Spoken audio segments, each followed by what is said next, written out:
So Joseph went in and told Pharaoh, "My fathers and my brothers, with their flocks and herds and all that they possess, have come from the land of Canaan. They are now in the land of Goshen." And from among his brothers he took 5 men and presented them to Pharaoh. Pharaoh said to his brothers, "What is your occupation?" And they said to Pharaoh, "Your servants are shepherds, as our fathers were." They said to Pharaoh, "We have come to sojourn in the land, for there is no pasture for your servants' flocks, for the famine is severe in the land of Canaan.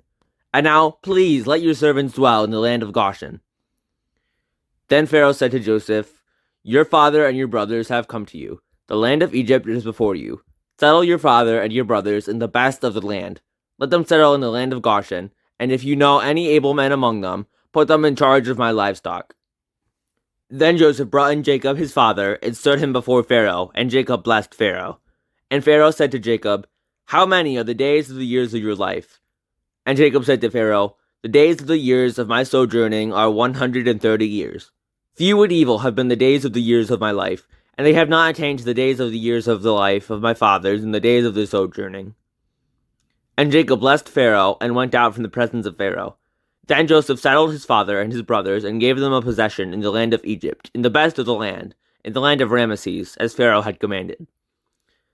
And Joseph provided his father, his brothers, and all his father's household with food, according to the number of their dependents. Now there was no food in all of the land, for the famine was very severe, so that the land of Egypt and the land of Canaan languished by reason of the famine. And Joseph gathered up all the money that was found in the land of Egypt and in the land of Canaan, in exchange for the grain that they bought. And Joseph brought the money into Pharaoh's house.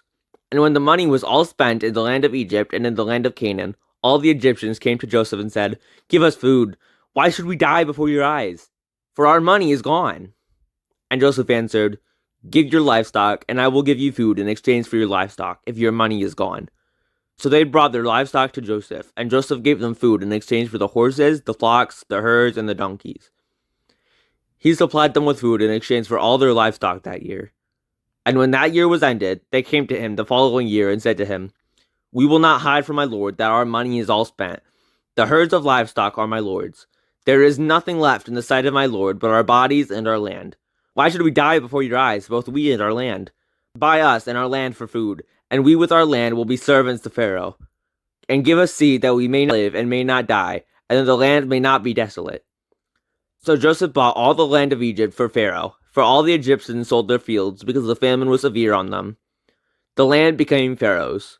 As for the people, he made servants of them from one end of Egypt to the other. Only the land of the priests he did not buy, for the priests had a fixed allowance from Pharaoh and lived on the allowance that Pharaoh gave them. Therefore they did not sell their land. Then Joseph said to the people, "Behold, I have this day bought you and your land for Pharaoh. Now here is seed for you, and you shall sow the land. And at the harvest you shall give a fifth to Pharaoh, and 4/5 shall be your own, as seed for the field, and as food for yourselves and for your households, and as food for your little ones."